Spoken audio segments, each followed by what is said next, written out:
नमस्कार, मैं जूली तिवारी हर समय आपके साथ न्यूज चैनल में आप सभी का स्वागत है। तो चलिए नजर डालते हैं आज के कुछ मुख्य समाचारों पर। जे गोरगरीब आहेत त्यांच्या ज्या अडी अडचणी आहेत त्या प्रॉब्लेम सॉल्व्ह झाले पाहिजे।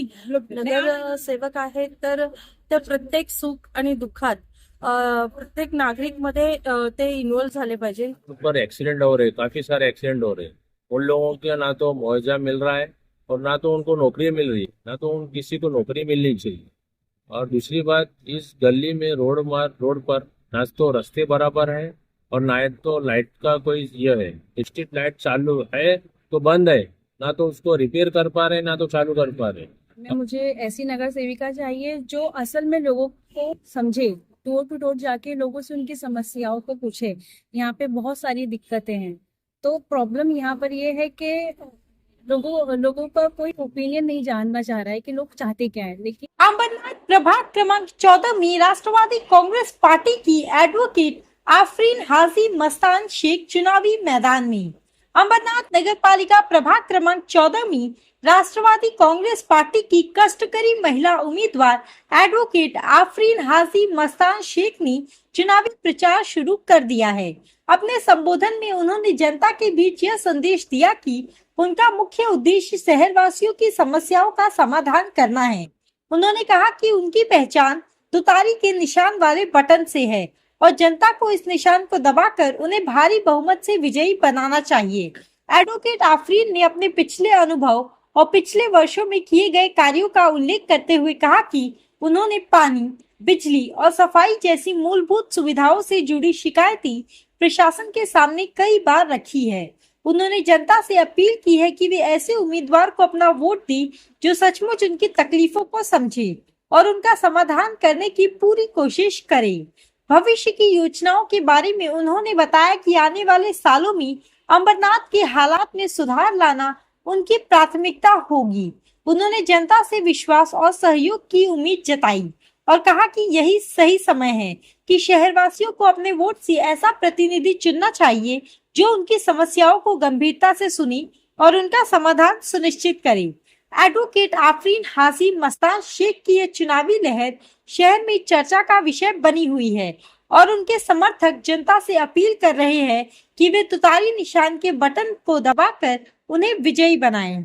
मेरा नाम एडवोकेट आफरीन हाजी मस्तान शेख है और मेरी qualification MSc B.Ed LLB LLM है। मेरी पार्टी का नाम राष्ट्रवादी कांग्रेस है और हमारी निशानी है तुतारी बजाता हुआ आदमी।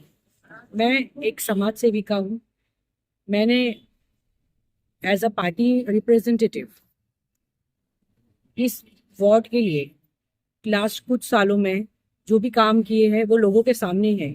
इनमें से मैं कुछ आपके सामने पेश करना चाहती हूँ, जो कि पानी को लेके, लाइट को लेके, यहाँ की सफाई के ताल्लुक से, यहाँ पर जो स्पीड ब्रेकर्स और सिग्नल्स के प्रॉब्लम है जिसकी वजह से बहुत एक्सीडेंट्स हुए कुछ पिछले दिनों में। इन सब मुद्दों को लेके मेरी प्रशासन के साथ बहुत बार शिकायतें दर्ज की गई है। उनमें से कई शिकायतों का प्रशासन ने एक्शन भी लिया है और आगे आने वाले सालों में भी हम ऐसे काम करेंगे जो यहाँ के लोगों के लिए, यहाँ की जनता के लिए बहुत ज़्यादा काम होगा। और मैं आश्वासन देती हूँ कि ये जो समस्याएं है जो हर दिन यहाँ पे इस वार्ड में क्या और दूसरे वार्ड में क्या जो एक कॉमन प्रॉब्लम्स है सफाई को लेके, पानी को लेके, वो सब कुछ हम और हमारी पार्टी इसको दूर करेगी।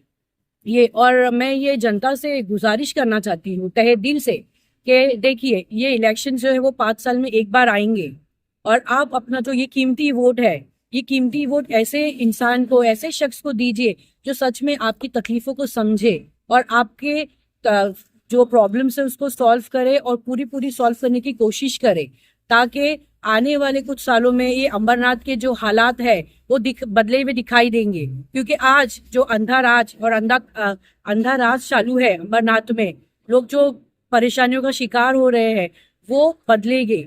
लेकिन आप सिर्फ एक मौका दीजिए, एक पढ़े लिखे इंसान का एक इस चीज का मौका दीजिए जो आपकी प्रॉब्लम समझे और उन प्रॉब्लम को सॉल्व करने की कोशिश करे। धन्यवाद। समस्या इस तरह से है, यहाँ पर 6 साल से इलेक्शन नहीं हुआ इस साल से इलेक्शन नहीं होने की वजह से ना तो कोई लोगों का प्रतिनिधि है और ना तो लोगों की सुनवाई है। इस तरह से हालात बन गए, कचरों का ढेर, बाथरूम की ना तो सफाई, ना तो बाथरूम में दरवाजे हैं, और इतनी गंदगी है कि लोग उसको जाना भी नहीं चाहते। यहाँ तक कि उसको गेट नहीं है तो लोग उसको यूज नहीं कर पा रहे हैं। लोगों की समस्या इस तरह हो गई कि हम किसी को बोल नहीं पा रहे। लोगों का प्रतिनिधि नहीं है, प्रशासक है, प्रशासक कहाँ तक भी ध्यान देगी। और मच्छर, डेंगू, मलेरिया की बड़ी मार है कि क्या करें छोटे बच्चे लोगों को। और दूसरी बात, रोड पर इतनी ट्रैफिक है, और ये ट्रैफिक इस तरह से है कि बच्चे जब स्कूल से निकलते हैं, रोड पर जो गाड़ी खड़ी रहती है डबल पार्किंग की हुई, इस वजह से ना तो बुजुर्ग जा पा रहे हैं ना तो बच्चे जा पा रहे हैं। सबसे बड़ी ये प्रॉब्लम है। शहरामध्ये तर बायकांना रोजगार मिळाला पाहिजे आणि जे गोरगरीब आहेत त्यांच्या ज्या अडी अडचणी आहेत त्या प्रॉब्लेम सॉल्व्ह झाले पाहिजे.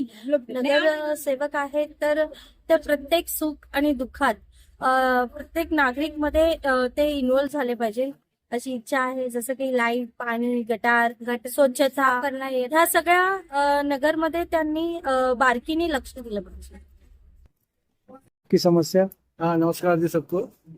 ये हमारे जो भुआपड़े के परिसर में काम कुछ सही ढंग से नहीं हो रहा है। गंदगी ऐसी फैली हुई है रास्ते पे, और गटर भी कई जगह टूटा फूटा है, कई रोड की लादी उखड़ी हुई है, रोड भी बिल्कुल टूटा फूटा है।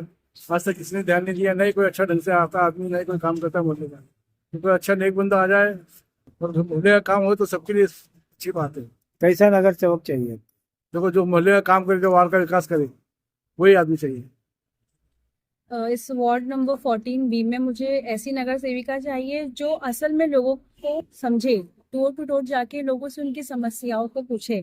यहाँ पे बहुत सारी दिक्कतें हैं, तो प्रॉब्लम यहाँ पर ये है कि लोगों का कोई ओपिनियन नहीं जानना चाह रहा है कि लोग चाहते क्या है। लेकिन जहाँ तक हम मैम को देख रहे हैं, मैम इस चीज़ से बहुत इंटरेस्टेड है कि वो लोगों के लिए बहुत सारी चीज़ें करें। अब जैसे यहाँ पे बहुत सारी समस्या हमने बात की है, तो बस यही है कि मैम सबको जाके पूछे उनका मसला क्या है और उस मसले को सॉल्व करने की कोशिश करें।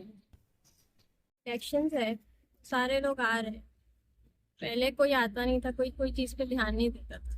जैसे अभी पानी भी बहुत गंदा आता है यहाँ पर, और रोड की समस्या है यहाँ पर, यही सब हमें सही करना है। तो आज के लिए बस इतना ही। कल फिर मिलेंगे इसी समय इसी चैनल पर। तब तक के लिए मुझे दीजिए इजाजत। धन्यवाद।